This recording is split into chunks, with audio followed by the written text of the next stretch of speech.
Hi, everybody. Welcome to the latest episode of the Real Talk with Rick podcast, which we bring in different guests, people associated with the city of Eden Prairie. I'm really pleased for this episode. I was able to bring in Roy Terwilliger. Roy is a very huge part of Eden Prairie history, even all the way through present day.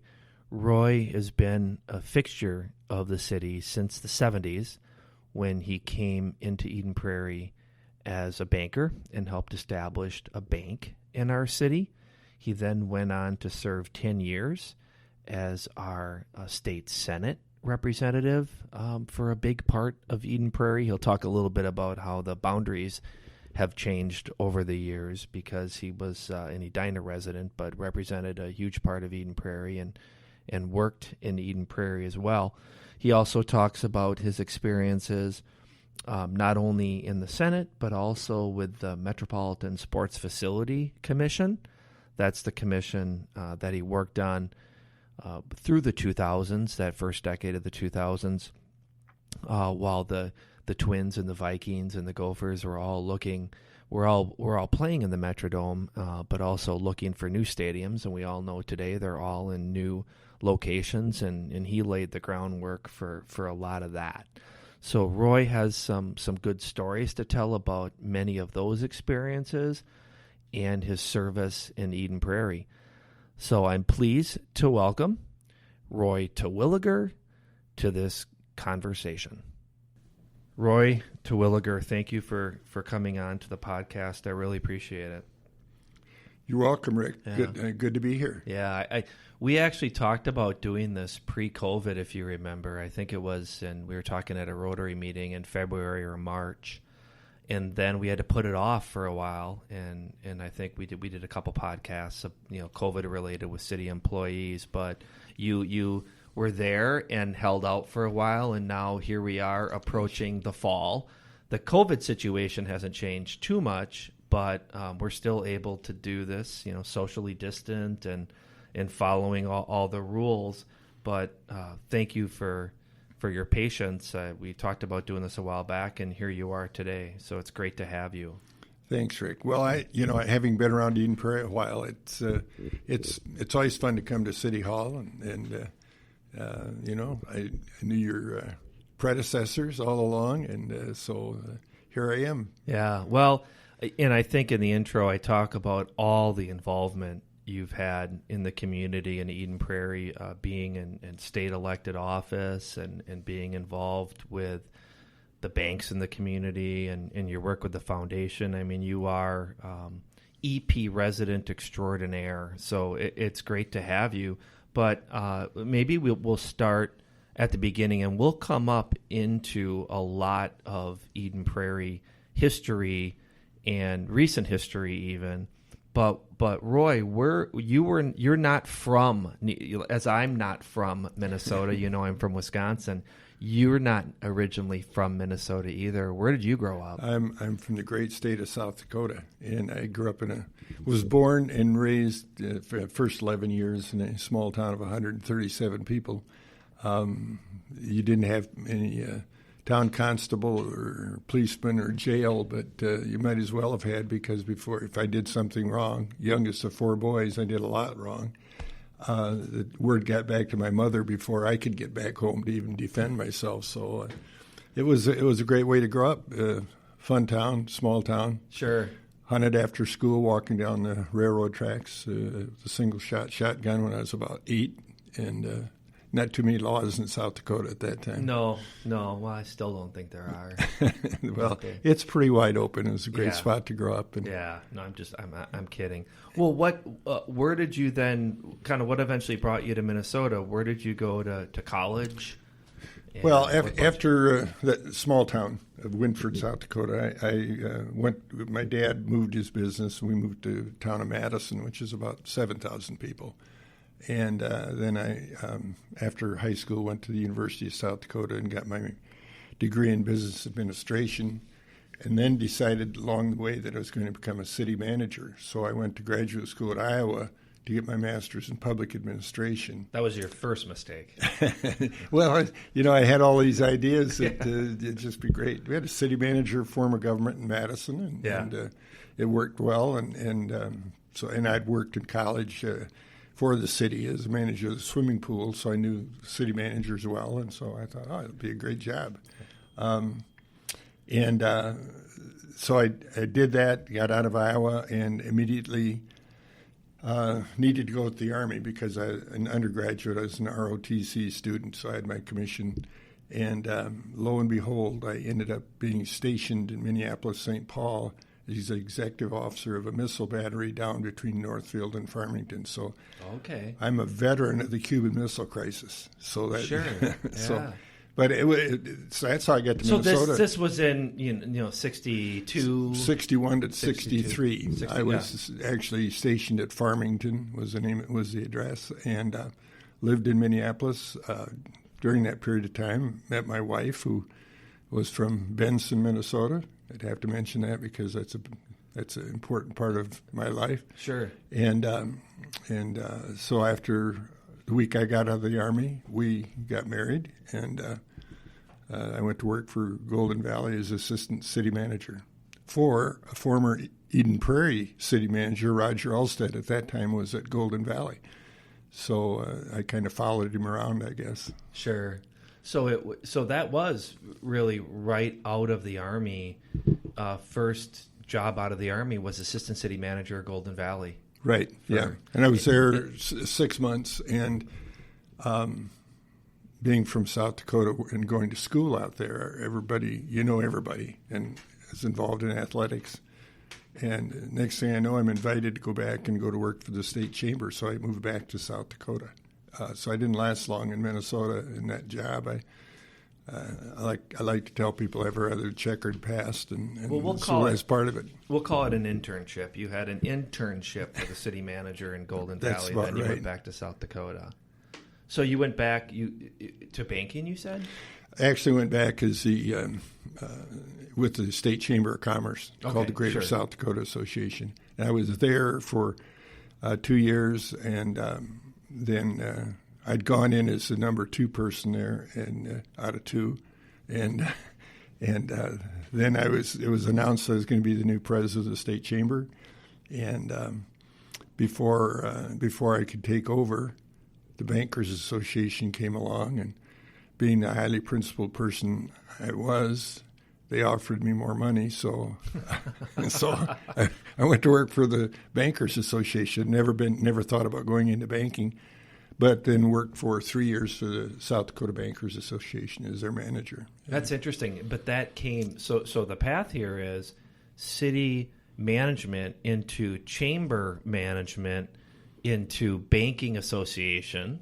Yep. Not banking, but the association. The association, all the banks. Lobbying on behalf of banks in right. South Dakota. Interesting.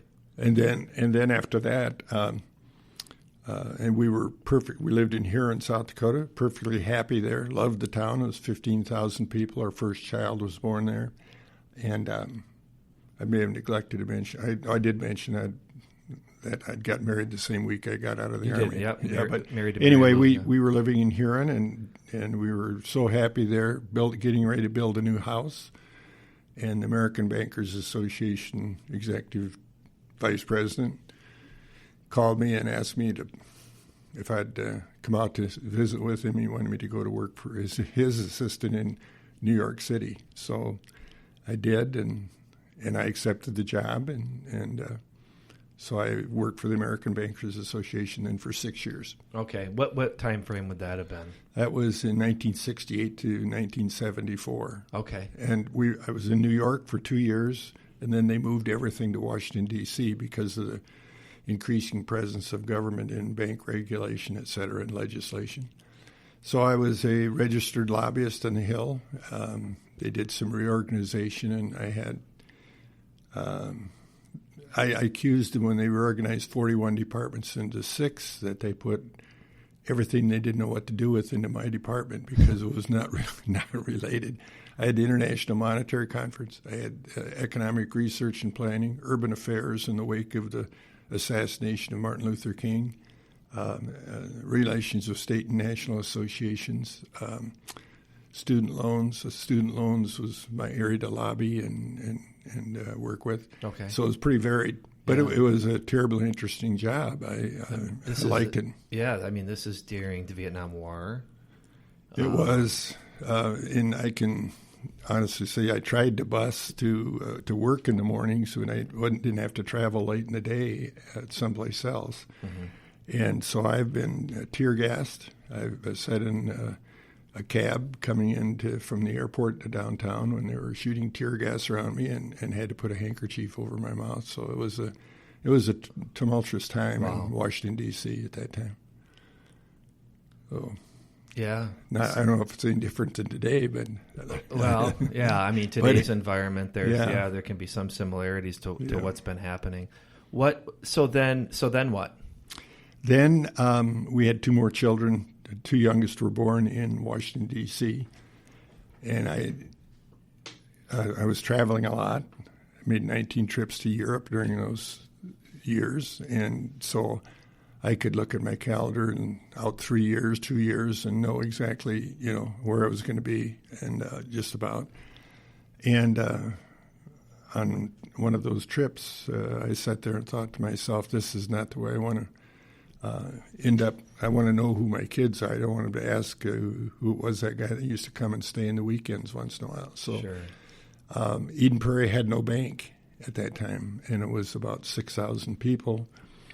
And the people in banking in downtown Minneapolis from Northwestern Bank and First Bank both contacted me and said, there's no bank in that town. Why don't you consider coming out and starting a bank? So I moved here in 1974. We came out, and so real quick though, the traveling and working out of D.C., you made it known that if I could settle down somewhere, and you may not necessarily have had Minnesota in mind, I would settle down somewhere where it doesn't involve travel and I can kind of put some roots in place or anchor down. Well, actually, it started in that. Being from South Dakota and having worked there and gone to school there and been involved in sports, etc., I was contacted in 1971 when the senior U.S. senator there had a stroke, and they were looking for someone to run. I had some people talk to me about coming back, so I went back to South Dakota in 1971, 1972 and ran an exploratory campaign, which didn't go very far for U.S. Senate because about the time I did that, I didn't want to end up in a situation where I lost, and we had 3 small children and no employment. And so I backed off from that. But then that caused me to begin to realize that I don't know that I wanted to spend the last year I worked for the ABA, I was gone 33 out of 52 weekends. And so I was not home a lot. And so I let word be known that I would like to move back to South Dakota, Minnesota, western Minnesota, to a smaller town and get involved in a bank. And so it came along. There was no bank here in Eden Prairie. And the town was only about 6,000 people. Mm-hmm. 2/3 of the population at that time of Eden Prairie was north of Highway 5 and west of 494. So it'd be about 4,000 people were there, and the other 2,000 were scattered around. There was still a lot of truck farming, et cetera, sweet corn. Yeah.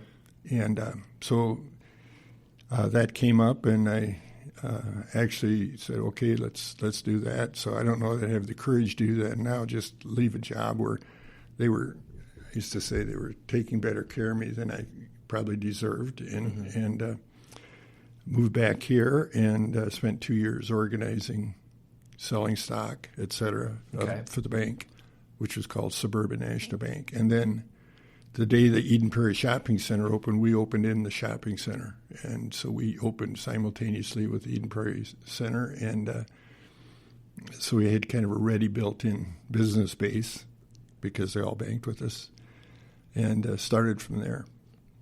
So and that brings us to your Eden Prairie and all that you've done in Eden Prairie since then. So, well, and it probably takes, I think it was until 1992 before you run for Senate. But it's interesting. Maybe a lot of people don't know that you actually explored political aspirations back in the early 70s in South Dakota. But you were pretty entrenched in the banking throughout the 80s, maybe? Or were you... The bank opened in 76 here in Eden Prairie. Yeah.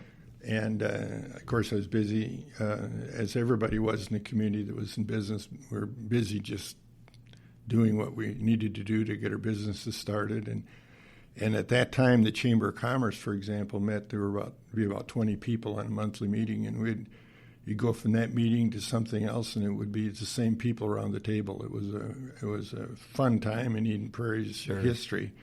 So the bank got open anyway in 76, and we spent those next years just doing things like putting together the Eden Prairie Foundation, Eden Prairie Crime Fund.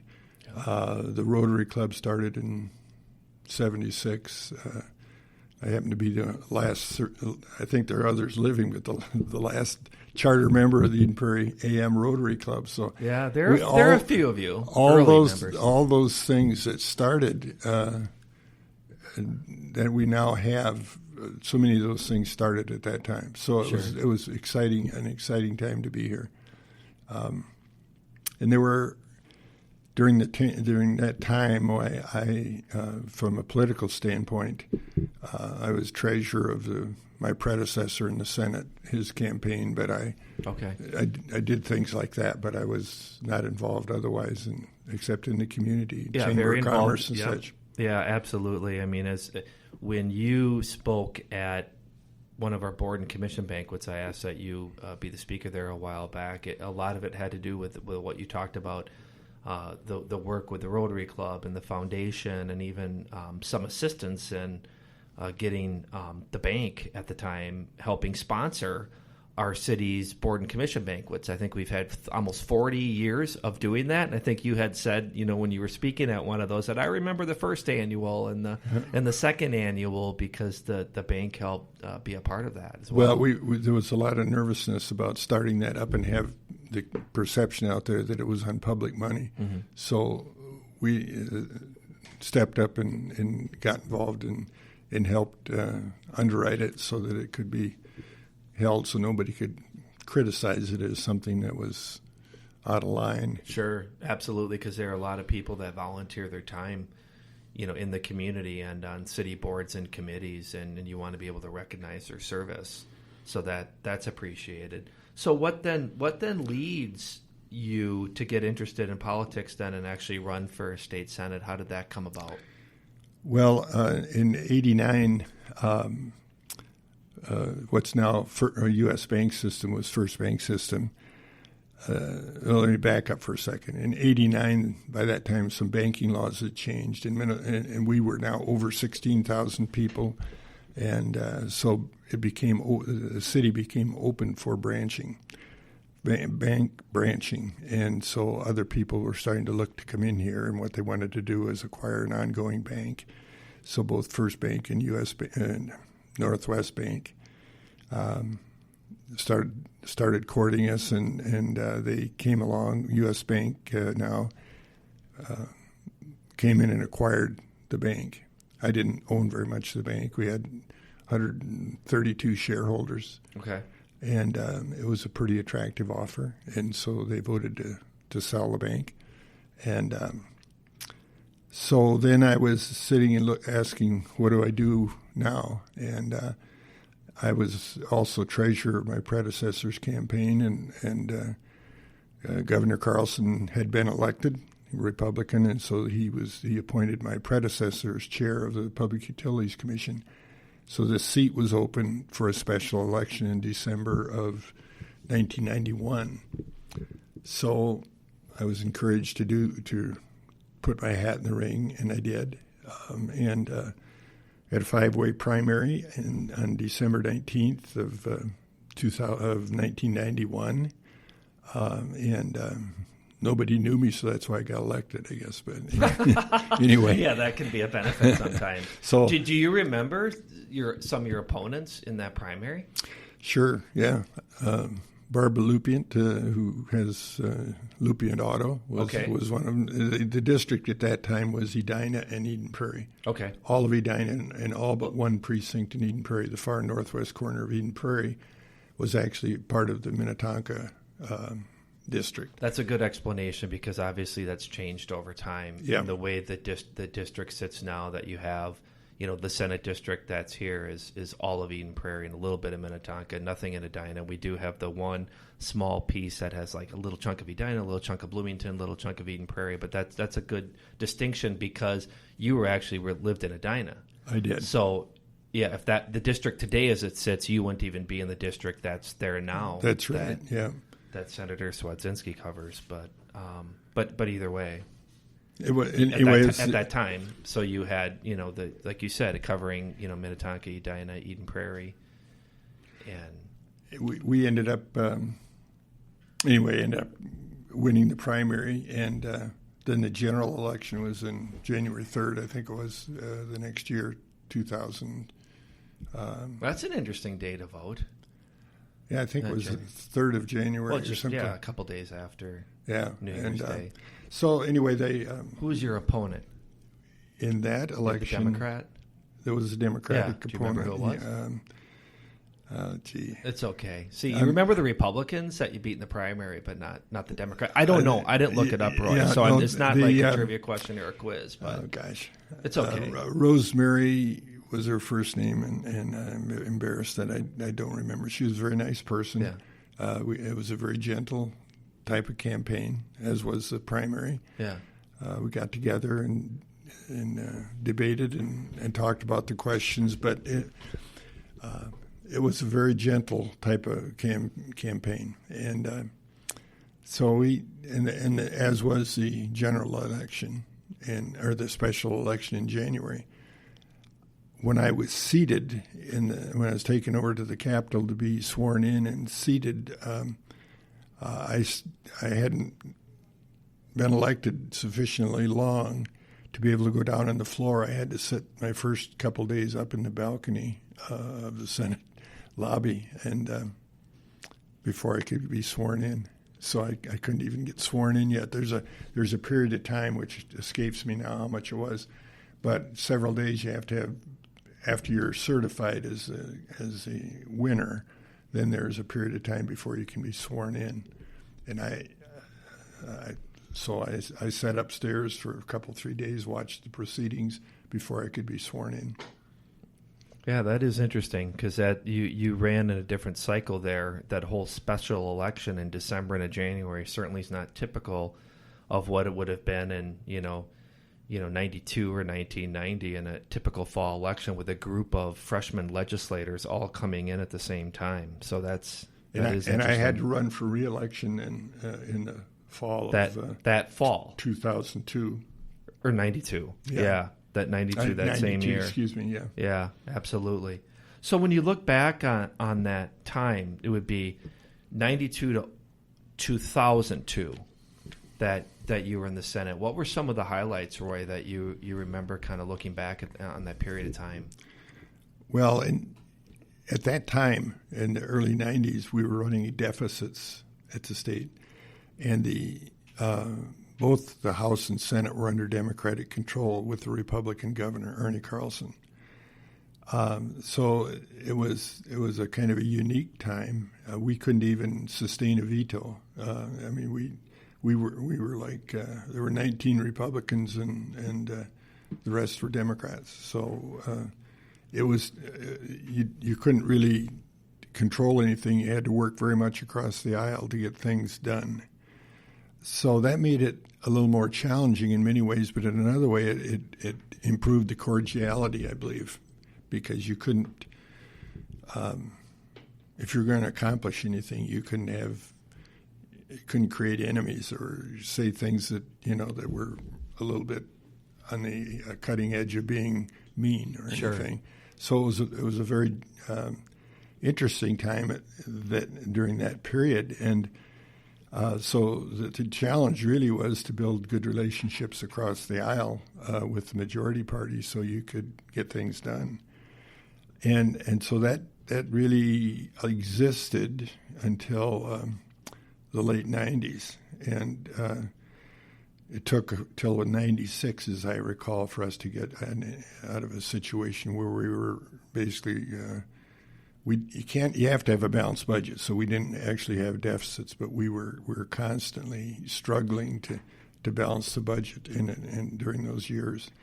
And so the issues that I was on the finance committee, and so it meant I was involved in the budget, and I was involved in the transportation committee, which at that time in Eden Prairie's history, we needed to have improvement in not only 160, what is now 169, at that time 18, as well as Highway 5, and then 212 came into play.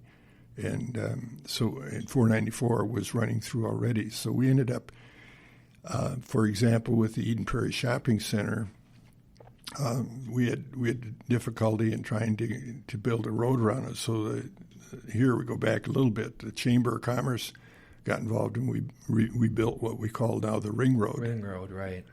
And so all that time, all those things kind of melded together in my mind. But so the issues were transportation. Sure. The interesting issue of school funding was ever present during that time. We were a much smaller school district than we are now, obviously, and and I was on the education committee. So between education and transportation and finance. And those were the key committees. The issue, I suppose, that got involved more in my time as we went on to about 93, 94 was the stadium issues. Sure. The Vikings had moved to Eden Prairie, and that was not in the legislature when that occurred. But then they were in the Metrodome, and the feeling was that we needed to start doing something about the Twins and the Vikings. Right. And I ended up being the person that carried that legislation as we went forward. And that was a multi-year task, and took a long time to be successful on that. And if I remember, I mean, that was a bipartisan effort, because when I think about that time, I came to Minnesota in the mid-'90s, and that was a lot of discussion at that time. And I think it was it like Randy Kelly out of St. Paul across the aisle, and yourself, and that was a big deal. Yeah, it was a big deal, and it was not a very popular cause at that particular time, because the perception was that we were having difficulties, with the state budget and with education dollars and transportation dollars, and the concern was that we'd be taking money. You couldn't take any general fund money to do this. We had to find out how to get it moved along, and so it was really an interesting issue to be involved with. And we lost. We thought we had the stadium financed in, I believe it was 97. We thought we had the bill, succeeded in having a bill that would make it. We passed it in the Senate. I went over to the House to talk to the Speaker before I went home, because they were still in session. And he says, we've got the votes, it'll get passed. Only to watch the evening news to find out that it lost. I watched the 10 o'clock news to find out that the bill had gone down. And at that time, then the Twins were going to move to North Carolina. Yes. And so we had some angst over that time of those years in there. And you recall the Twins, the Gophers, and the Vikings all played in the Metrodome. Right. And so obviously the University of Minnesota couldn't move, but sure, the Twins and the Vikings could. And so the concern was over that. So that's probably the most interesting issue I had from the standpoint of trying to get things put together. Yeah, and I forgot about the North Carolina piece with baseball. What I do remember, and this was in that time period where Bud Selig was a commissioner of baseball, and they were talking about contraction. Yes. And I remember the Twins being discussed as contracting, like they won't even exist, along with North Carolina. And I might be wrong on this too. You'll correct me.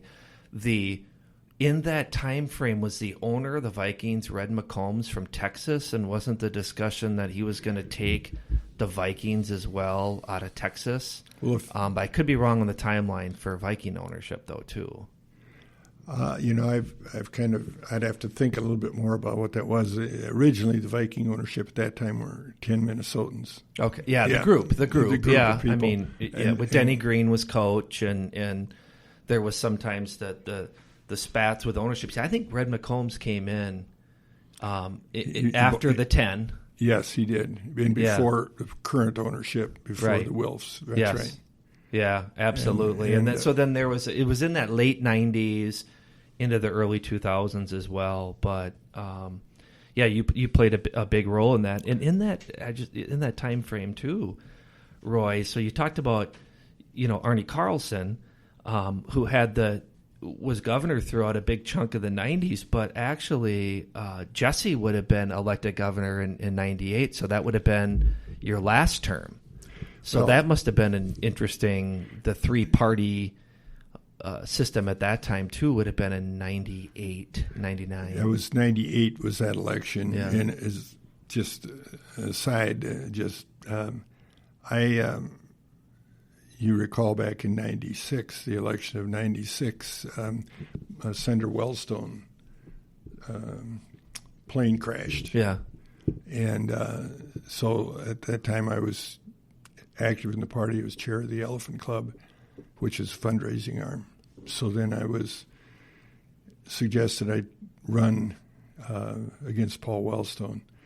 And then Rudy Boschwitz who'd lost before, he ran again. And he ended up, nobody got endorsed by the party. It was a Duluth convention. And so we came out of that convention with no endorsed U.S. Senate candidate, a guy named Burt Mackesy, who was now deceased, but he was a commerce commissioner and had been Senator Dernberger's chief of staff for a while, and Rudy Boschwitz. And so it was an interesting time, and that on very short notice I did that. And then after I realized that, again, I was going to have to raise a lot of money in a very short period of time, I withdrew from that race and acted as a surrogate with Rudy Boschwitz, who didn't win. Yeah. Then it caused me then to put my hat in the ring for governor at that next cycle. So when Arnie Carlson announced in 96 that he wouldn't, or 97, and he wasn't run going in to 98, right? Then there were several people who got their hat in the ring. I was one of them, and Jesse at that time wasn't sure if he was going to do an independence run or if he was going to do the Republican run. And we had Norm Coleman was still a Democrat, so he was not in that race at that time. Joanne Benson, who was lieutenant governor under Carlson, myself, a guy from Stillwater, and was it Doug Moe? When was Doug Moe? Oh, Roger Moe. Roger Moe. Who's Doug Moe? Roger Moe ran on the Democratic side. There was like Ted Mondale, Skip Humphrey, Roger Moe, Mark Dayton. By the way, you and I didn't rehearse any of this. We're like, let's talk about 1998 and governor campaign, and then Freeman. Who's now the county attorney, but right. So they had five. We jokingly called them my three sons: Freeman, Humphrey, and who was Mondale. Yeah, my three sons. My because three sons. Their dads had all been active and very prominent Minnesota politicians. Absolutely. So you had, and by the way, Doug Moe, I think, was a well-known NBA coach in the 70s and 80s. So that's who I mix it up with. Denver Nuggets, if you remember. But either way, so you were like exploratory campaign for governor at that time, but you then you decided not to move forward? Or well, did that go to a convention? went on for a year, Okay. and during that time, I was able to get to every county and spent time doing that, going around. It was a great time. I mean, I really got to know Minnesota well. I counted it up one time. I think I talked to 52 Rotary clubs. So it was an exciting time. But at the last minute, then Norm Coleman moved over from. Had been mayor of St. Paul, yeah. Very well known, articulate, etc. And the handwriting started to be on the wall that the delegates were not. I was not going to have that strength to be able to do it. I guess you'd probably say, too middle of the road, as Jason Lewis would have said. I was roadkill. I was in the middle of the road. So anyway, I withdrew before the convention and then ran for re-election to the state senate. State senate seat, yeah, because we know that then you served another 4 years. So When Jesse, then he wins governor, you stay, you run for re-election Senate, you stay in the Senate, you work, and that was an interesting time as well. It was, and so and then 2000 it was a 2-year term. I ran for re-election there, and so my last term was a 2-year term before redistricting. That term is in the Senate is they're 4. You go 4, 4, and 2, and so anyhow it was. I should back up for a second. In '98, I did not have to run again. I had won re-election for a 4-year term in '96. To 2000 and 2000 then the 2-year term. and then, sure. Yeah, but no, I misspoke. I said you ran again, but you were midterm in '98 then, and then the 2-year term 2000. Yeah, so it was a very interesting time, and Arne Carlson had served from 1991 through '98, and the state had come from projected deficits during that period of time, and the economy had improved considerably. So by '98, and the Republican fortunes were better in '98 than they had been, and the House went Republican then in '98. I think I left off. Roger Moe was a candidate in '98 along with my 3 sons, so. But it was a little different time in politics. I mean, it was a very cordial time as far as the campaigns, and I consider those. I don't know all of them as well as I know some of them, but I consider them all friends. So that it was from that standpoint a good time to be talking about issues and what was going on. Absolutely. When I've talked to former legislators such as yourself, or even current legislators that spent a lot of time in the 80s and 90s, even early 2000s, you did work across the aisle. You did work, and not that it doesn't happen now. I think we had Representative Dean Phillips on, and he's trying to bring that back. He talks about trying to work across the aisle, and all freshmen congressional elected officials trying to work together, because he thinks so much of that's been lost. And that's at the federal level. You would think, even at the state level, you could have more cooperation, but there is a feeling that people are more entrenched in their party, in their area, and everything has to follow kind of a caucus party line, and there's less that gets done across the aisle. So the congressman is very involved in that. I've forgotten what they call it, but it's basically 50 Republicans and 50 Democrats in this. Or there's a group has a even name. Number. There is a name. I've forgotten what the name is, but go back and listen to that podcast, and you'll get the name. Not you. I'm telling anyone listening, but you can too. Yeah. But so then you, and we talked about this earlier, you were then appointed to the Metropolitan Sports Facility Commission. When my term ended, Governor Plenty then was elected in 2002, and then he asked me, since I'd been involved all along in the stadium issue, to chair the Sports Facilities Commission. And what would be, how so we talked about what it's like to work in the legislature. What was it like to work with sports owners and management? How was that experience? Well, it was unique. It was, it's a different situation. And talking, obviously they have a lot invested. The owners do, and both the Twins and the Vikings were working not always in concert. I mean, they sometimes had different opinions as how we were to get there. So I kind of naively went into it thinking, well, they would all be the same. So I started calling meetings of the owners on a monthly basis, and I found that doesn't necessarily work well because they don't always agree on the issues. And but they were good to work with. I had a good relationship. But you just had to work more separately with them? Yeah, so I ended up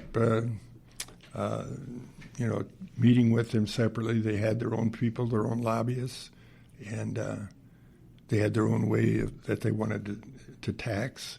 In the Metrodome, while everybody might think the Vikings and the Twins were taxed in the same fashion, they weren't. Oh. Their proceeds were different. I mean, the amount of the revenue that came into the Sports Commission was different. There were different agreements. Different agreements. Okay. And so when that came along and presented a little bit of a challenge to try to work it out. At one time, we were going to have a stadium that the Gophers would be over on the campus, but the Vikings and the Twins would be in a roof stadium that actually would have sat on the riverbank where the Guthrie Theater sits now. And then that didn't work, and so the current site of the Twins ballpark was selected with the Twins kind of going their own way, working with the county. So there's no state financing into the Twins Stadium. Right. It's Hennepin County. Hennepin County, right. And that's different than, of course, than the Vikings. And so I'm not saying the ownership didn't get along with each other because they present a united front, but they had different economics that affected the way that they run their business. And when the Twins started working to move to where they are now, and it was a county-led project, and there was a lot the county board dealt with in that period of time.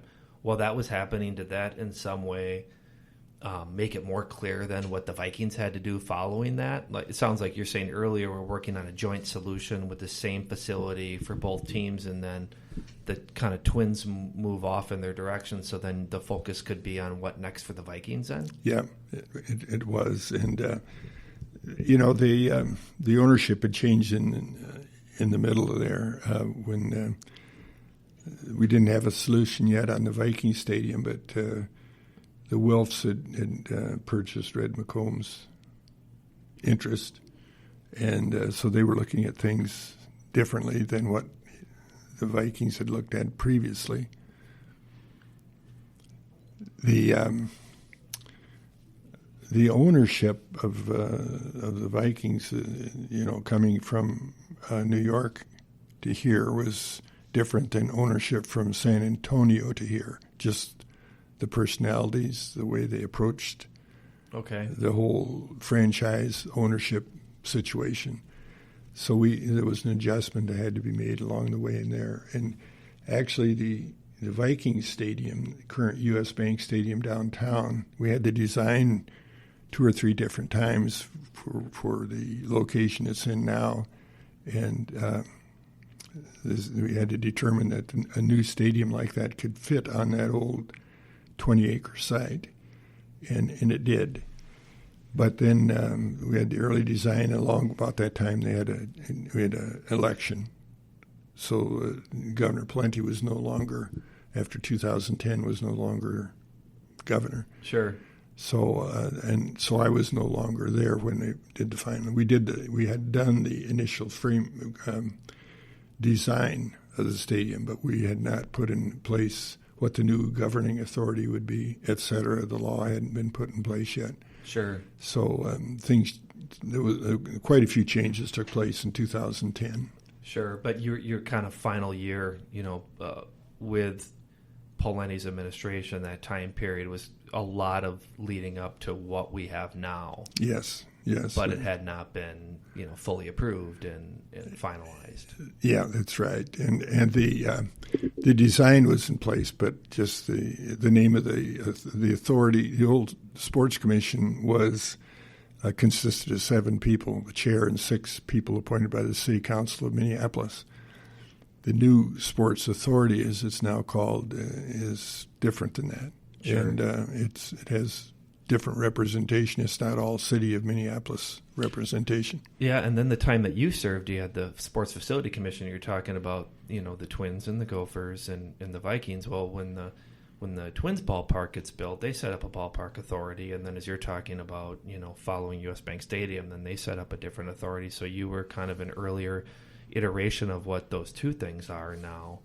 But that was interesting time, for that 7-8 years of 2 stadiums. Well, I mean, obviously you talked too about where the Gophers are on campus as well. Yeah, 3 things happened. That took place, through different financing. We had no authority over that, so obviously worked along with whoever was there and whatever they needed. But it was we were then down to 2 stadiums that we were financing or worrying about financing on rather than 3. Sure. Well, it's interesting because I came here from Hopkins, city manager, to here in spring of 2011. Then when I met you, I think you had just finished your time with the Sports Facility Commission. And so I knew you as someone very active in the community, still working in banking. So what are some of the things, Roy, that you've been doing since in the last 5 or 10 years? What are some of your passions these days? Well, end of 2014, I retired from the bank, from day-to-day banking. My wife unfortunately had become ill at that time, and I was and continue. I still am on the bank board of what's now known as Flagship Banks. But in the meantime, my wife was having some health challenges, so I kind of was concentrating as much as I could on that. And then during the period of time, the American Bankers Association and the Minnesota Bankers Association talked to me about going out and being a membership person. I'm called a member relations consultant, which means nothing except that I go out and call on banks and thank them for being members of the association and get their thoughts and suggestions and talk about banking and what's going on. And I continue to do that till this day. I'm still doing that, although the COVID has presented some challenges because a lot of bankers are working from home. Their staffs are not in the bank every day fully. Sure. And so I really can't go out and take up their time when I'm coming in and everybody's masked and all that sort of thing. Sure. But it's kept my involvement in banking. So I've now been involved in banking for, 55, 56 years, something like that. Yeah. 55, I guess. And so I still do that. I still, of course, am a member of the Rotary Club and try to be there. Still a member of the Chamber.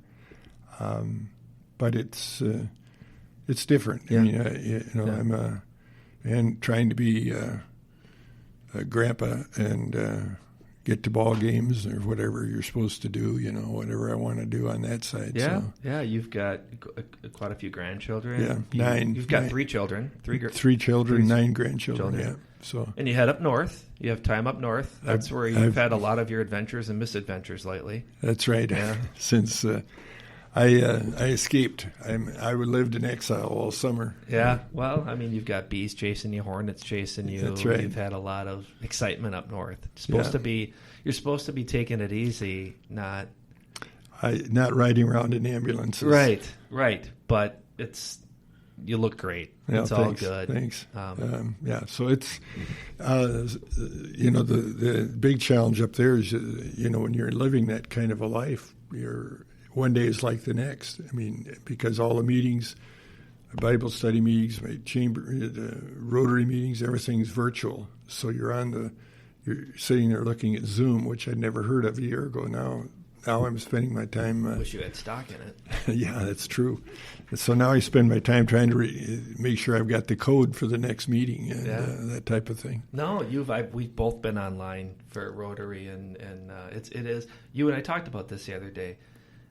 The in-person piece is there's something missing in that from different meetings and close discussions that I think people need to have, and you still can in some ways, but with bigger groups of people, it's just not going to happen right now.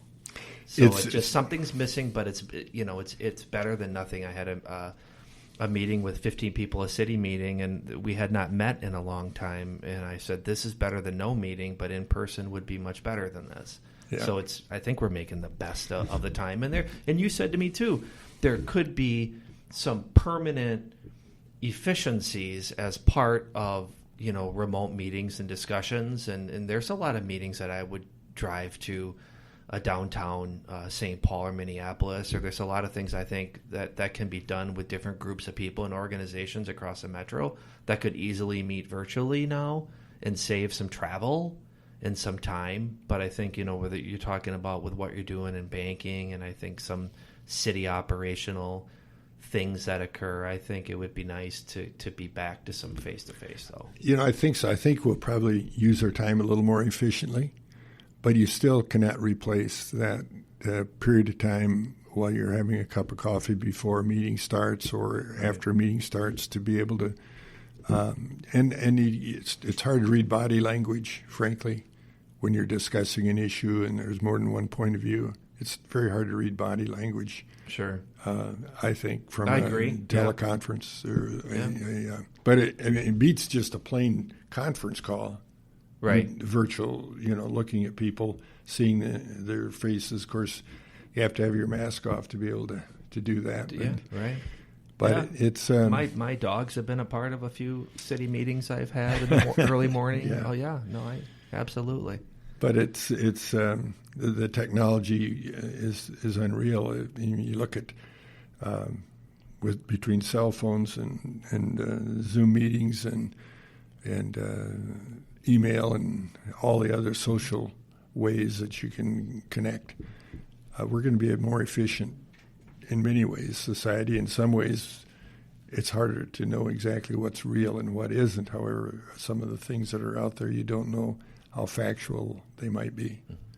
Yeah. Roy, any final parting words of advice before we wrap up? Anything else you want to share that you haven't?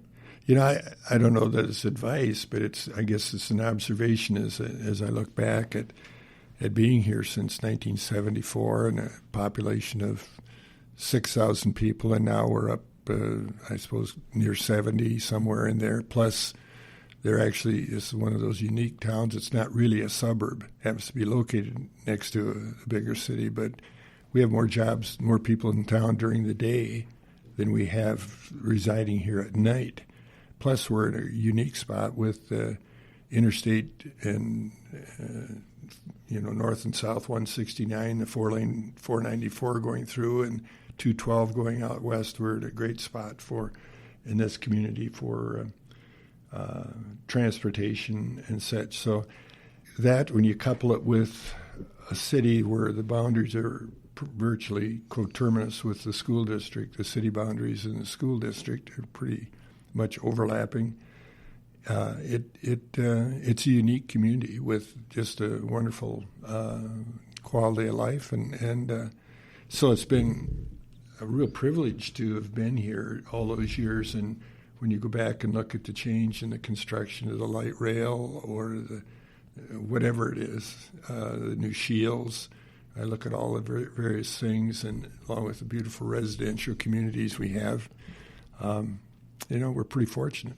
It's a great spot. Well, I think, I just want to say my kind of parting comment is, how big of a part of that you have been. And if anyone who's listening to this hasn't lived here for a long time, I think it's important for them to know for that period of time, that 30, almost 40 plus years, 50 plus years, that you have been someone who's given so much to the community of your time and your expertise and your energy and financially assisting the community. I mean, you have been one of the biggest community philanthropists and someone who has just been active and involved and make sure that this city keeps heading in the right direction. So I want to thank you, not only for your time this last 45, 50 minutes, but for all these years that you've served the city. It's been a huge benefit to the community. Yeah, so thank you. Thanks, Rick. You're kind to say that, but it's been an easy place to be